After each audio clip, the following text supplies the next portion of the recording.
ladies, gentlemen, we're talking about buying Nigeria. The short form for it is buy Naija.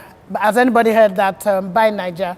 Yeah. Okay. So that's what we're going to be talking about today on the show. It's important. We have some guests with us who are going to guide us through, because Nigeria's economic potential is well recognized. It is the biggest economy in the West African sub-region.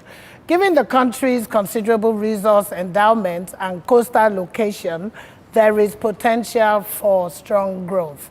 Yet Nigeria has not realized its full potential. Previous efforts at planning and visioning were not sustained. The history of economic stagnation, declining welfare, and social instability has undermined development for most of the past 30 years. That's a shame, isn't it, guys? Almost since independence. Undoubtedly, though, Nigeria is presently facing, a dwindling economic crisis, like none than like ever before. So, and this has been caused by our dependence on oil and inadequate development of other resources for all this while. How can our currency ever be strong again when we do not lay emphasis on production? How can we create jobs and industrialize the country when what we have done and continue to do is consume foreign goods, imported goods? Isn't it time we embraced Buy Naija as a national project? Welcome again to the Amazon. We'll go for a break right now. We'll be right back. Please don't go anywhere. Think about buying Nigeria. Think about it.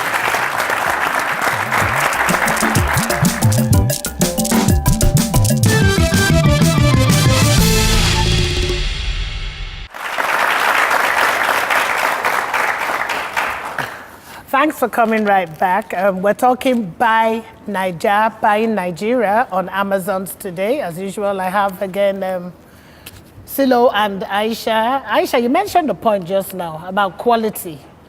It's let's not lie, not everything, not all of our products, come with that high quality that you're looking for a product to last. Nobody say you're going to walk out for road, your shoe will just come out, and it's happened. No, let me tell you. With some the shoes. Okay, slippers. we had a wardrobe mishap some days ago. Mm-hmm. All right. Yes. Was it a made in Nigeria shoe? No, that one was not made in Nigeria shoe. So if it can happen to that, with our weather. Exactly. Yes, but do you know how long I've had those shoes for?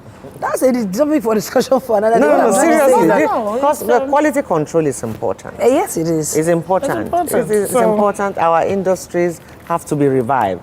We used to have a very big and good textile industry in Kaduna.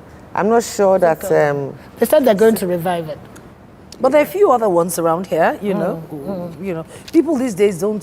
Things have changed. Maybe not as much as we would like them to, but things are changing. Well, yes, because there's no... Where are you going to get the dollars from? We only started talking about these dollars last month, 2 months ago. Before then, what happened? What happened before then? It's also an important point that if you are saying buy Naija, the things that the raw materials that you are using for this are not from here. They are not from exactly. here. So are we going? We should concentrate more now on both manufacturing those raw materials, productivity, and then producing the raw materials, and then creating these goods from the raw materials. That's the only way it will make sense. So, in my own layman's language, but when the experts come, and they are coming, good, and they are coming right now because we're going to welcome, like Aisha called them, 2 experts to the stage to come and answer these questions. We need answers because we really do want to buy Naija. So please welcome on stage 2 guests. I have William Otterbill. He is the coordinator of Buy Naija initiative with the Federal Ministry of Industry, Trade and Investment. Give them a round of applause. And welcome.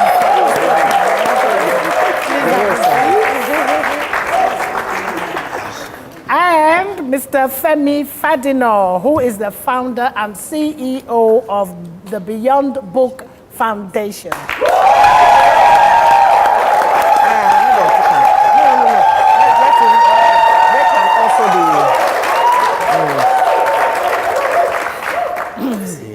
Well, sir, you're welcome. Yes, sir. You've heard some of our questions, some of our concerns. I mean, we love Nigerian clothes. We love to be Afrocentric, especially Nigerian. But we're worried about quality. So, can you tell us what has been put in place? You see, I see you're buying Naija, cap self. What has been put in place to ensure quality at a mass-produced pace? Well, in terms of quality, coming out with Beyond the Books, I found out that the majority of the youths have potentials. They have a lot to give, and there's nobody to give them a voice. And part of the things that I believe strongly in is that if you're going to do anything, do it right. Don't do anything out of measure. Don't do anything out of measure at all. And in Beyond the Books, we pick the kids, no matter how young, from age of about 12 to 25. Okay. And we take them to what I call induction. And part of induction is to, what we are actually looking for, apart from the certificate that you have, is that you have one thing that I can play with. It's a good currency. It's called integrity. Okay. So if you don't have integrity, you can actually roll in anywhere in the marketplace. Now, during the boot camp, we are going to look at you into what is very, very, very important. This is what we're discussing about. It's called quality. Quality. Because if you are going to give anything in the marketplace and take it from local to global, it has to be something that actually have an international appeal. Acceptance. So quality is non-negotiable. Yes, exactly. Thank you. Yeah, as the chairman of Buy Naija, of the Federal Ministry of Industry, Trade and Investment, there must be some kind of deliberate policies, deliberate, conscious, deliberate effort at, sensitizing and also encouraging growth of our industries, because you cannot produce goods if you don't have where you manufacture the raw materials from. Our industries are, they are dead. How do we revive our industries? Okay, thank you very much. I would like to take you back to your first question concerning quality. I want to address that first. Okay. There are two things concerning quality. The quality of the internal content or the quality of the packaging. Nigeria has more problem with packaging. In Buy Naija, our philosophy is excellent products and services, great nation. And we drill it down to the micro, small, and medium scale enterprises. And I can assure you from Kano to Aba that they are paying more attention to details and finesse. What I'm wearing is made by an Aba tailor who lives in Abuja. This fabric is from Sunflag. I'm not advertising. This is from Kano. Okay. I bought this at the Aba Fair. This is made in Aba. The only thing that's made in Nigeria here, is made abroad here, is my wristwatch. If you find And your sunglasses. if you find a local manufacturer, please call Buy Naija office. Okay. Now, there is a misnomer which comes as a result of the excuse of the elites not to patronize their own, even when better alternatives exist. Nigerian cables and electrical appliances are known to be the best in the world. There is no fake pharmaceutical product made by a registered pharmacist in the association. You have fake drugs imported by criminals, maybe Nigerians and their foreign counterparts. But in every area, you find Nigerians are now excelling. Like the kind of people he's training, integrity, character, competence, and excellence is coming forward. And people know that for you to compete in the global market, you have to be good. Now, coming to the issue of raw materials you're talking about, we have more raw materials. We have plenty of all these things. Even when it comes to the issue of power, many companies are surviving. They have their own power supply. But should that be the norm? No, wait, madam, I'm coming to that. Yeah. I'm saying that one of the biggest problems the Nigerian manufacturer has is local patronage. Government does not patronize as much as they should. Recently, you have a wave. Everybody's now saying, buy Naija, grow the Naira. So if the Naira did not crash, we will not buy made in Nigeria. No, but sorry to come in, but I understand where you're coming from, but I know the last regime, they patronized innocent.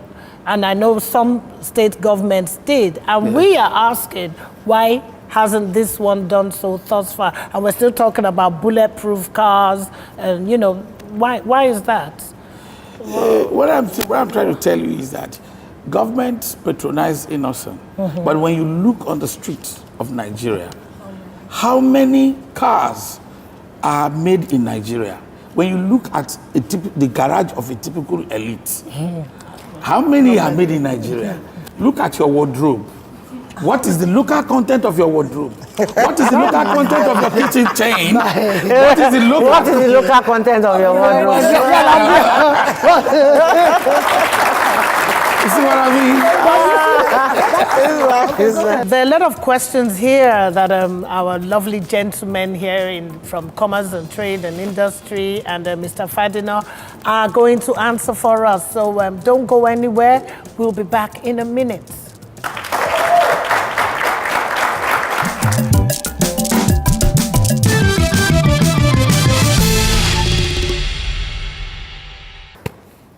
We're looking at, as you can see in the studio here, Aisha has Buy Naija.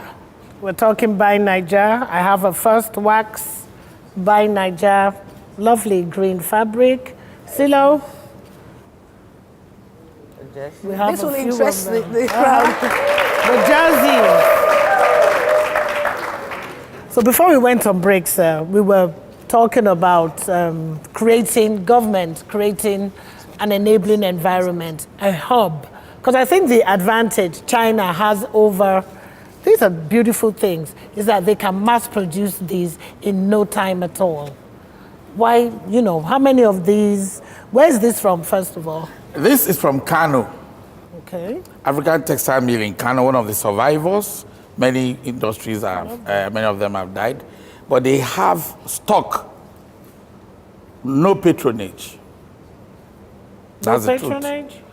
The biggest problem existing on existing textile companies today, Nigerians should hear it and hear it again, is patronage of not only Ankara, school uniform, and military and paramilitary.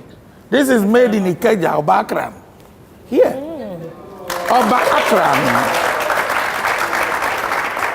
You can go to their factory tomorrow and check.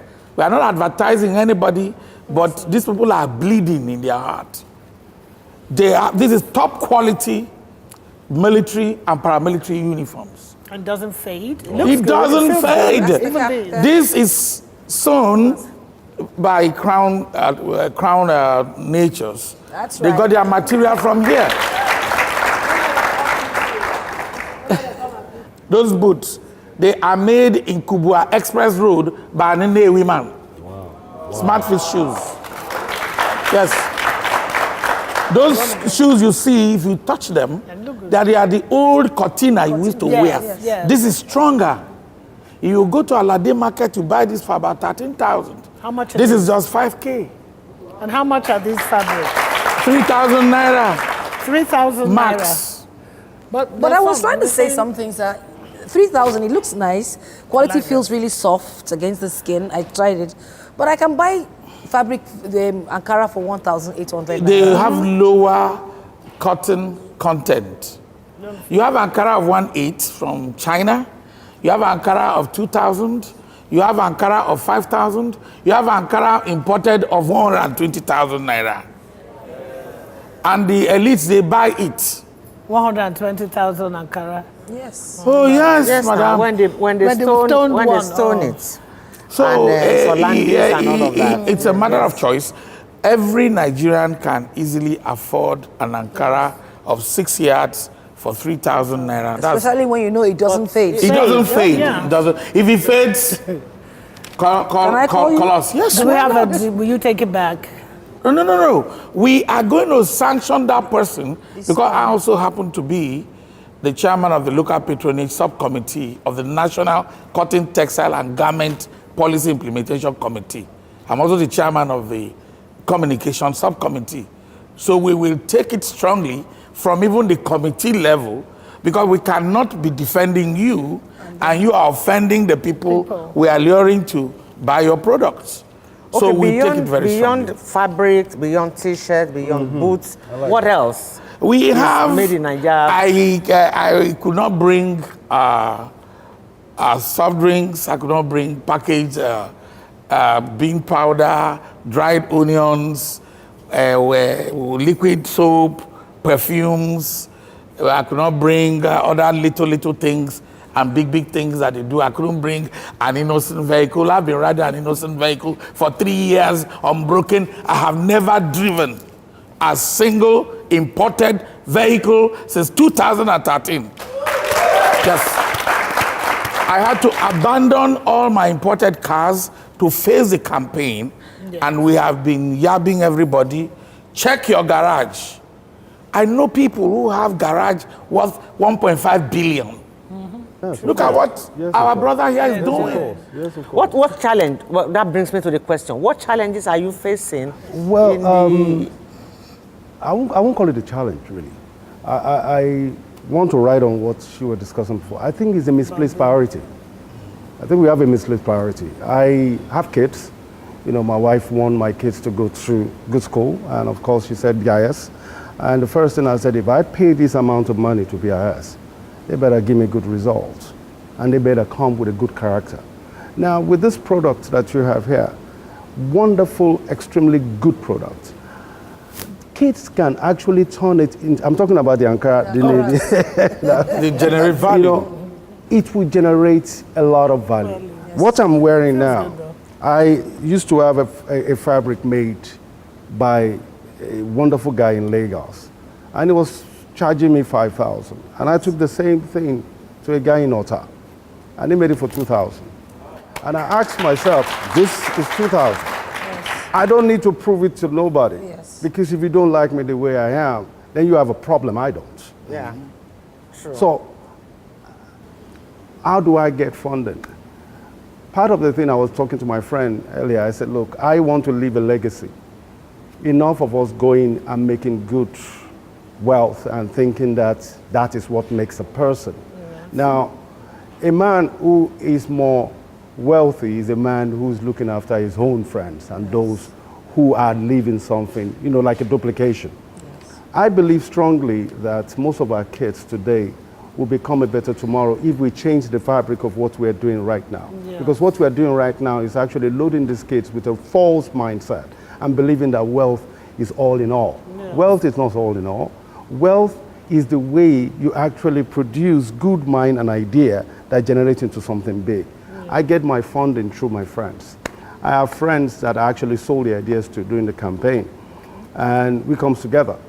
Like the chairman is the MD of Glaxo, which is Lekon Asuni, and another politician, a friend of mine, who's also an MD of an insurance house. We come together, and a few other friends are like that. We come together. We're not going to borrow funds. But I'm going to prove that you don't need funds to actually start a business. You need a good idea.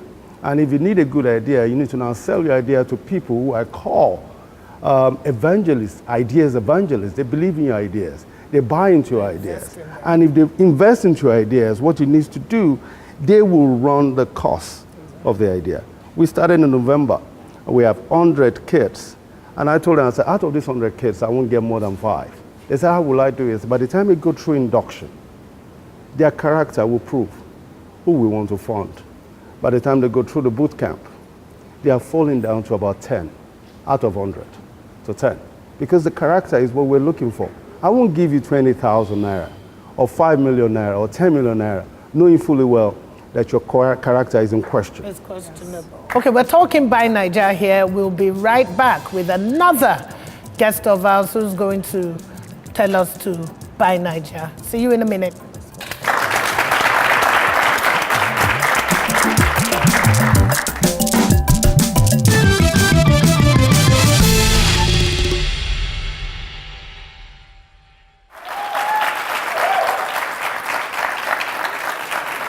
Good to have you back on Amazons, and today we have been discussing buying Nigeria. Buy Naija, any which way you want to call it. It's one of the only ways out of the economic quagmire we have found ourselves.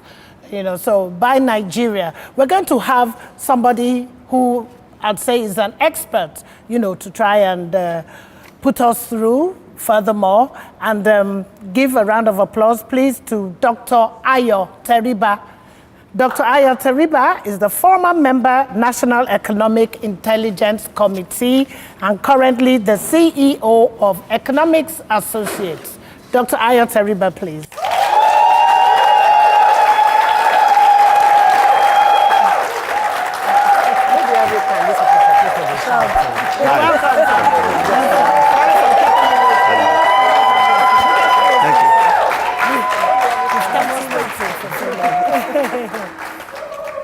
You're very much welcome, Dr.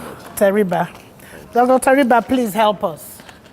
We've been discussing, people feel a lot of hopelessness.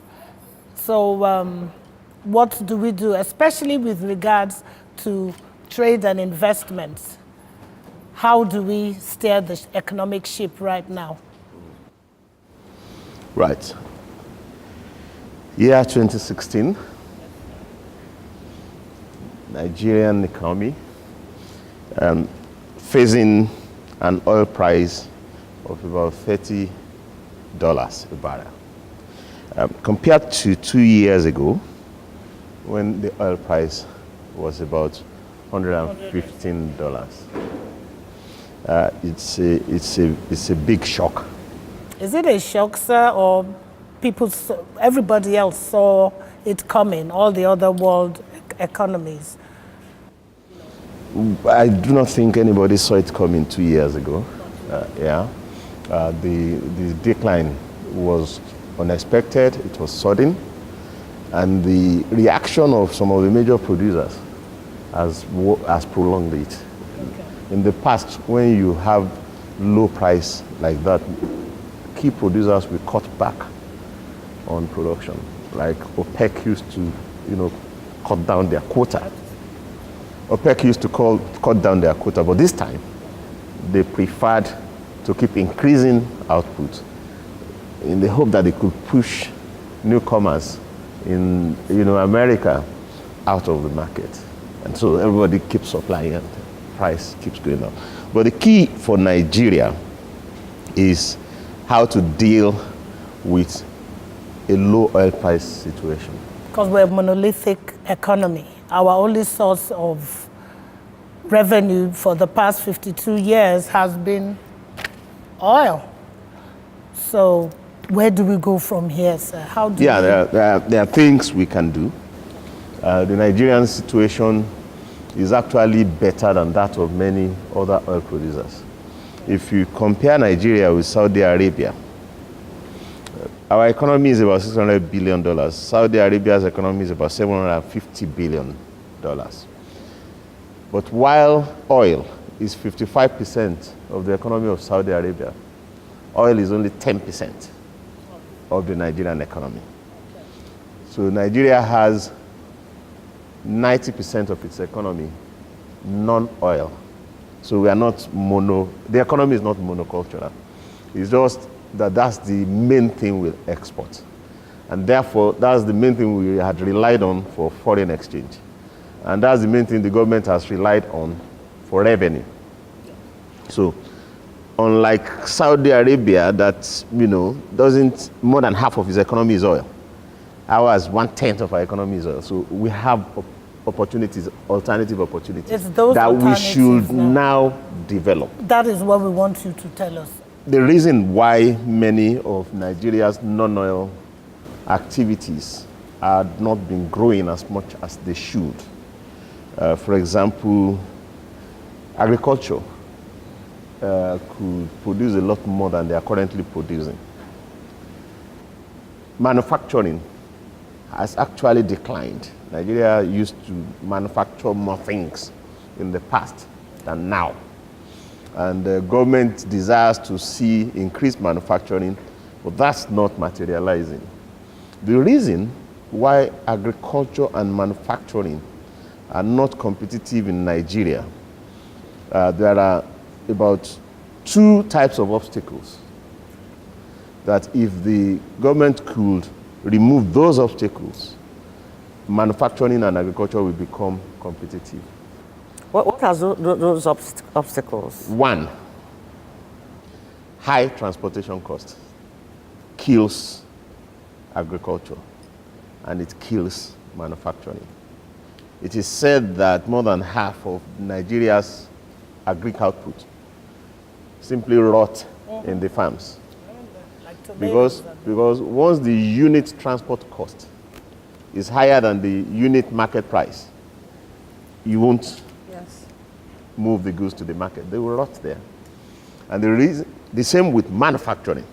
The reason why if it costs, well, the cost of importing to Nigeria's coast is much lower than the cost of producing in Nigeria because of high transportation costs.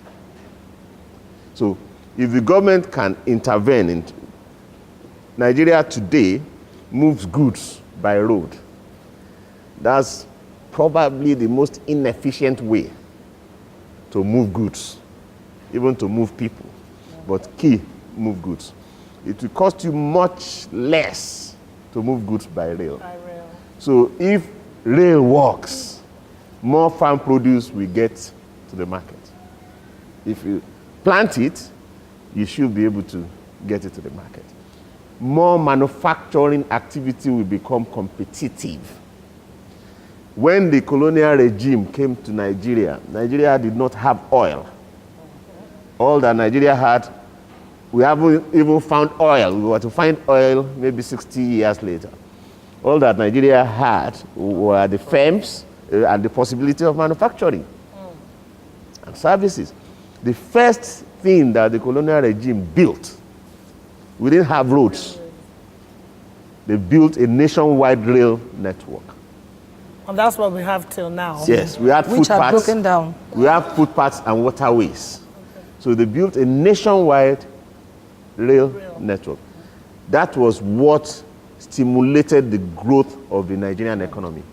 If you look at any big city in Nigeria today, it grew because of the presence of a rail terminus. Lagos, There is Ido, there is Lafenwa in Abeokuta, there is Dugbe in Ibadan, there is Oshogbo, anywhere. Check. There was a network. So the presence of rail transportation leads to growth of markets, the growth of cities, and all those cities had manufacturing around them. Because once you have rail, you are close to the sea, or, effectively you have access to the coast. So the Nigerian government should do it now. Okay. If they do it, the economy will grow. You can easily forget about oil. The second obstacle is the cost of energy. In fact, not just the cost of energy, the availability of energy, the disruptions to energy supply, the 3 types. That's power. Whether you are talking of electricity, or you are talking of petrol, or you are talking of gas. Without energy, industry cannot be competitive. Thank you very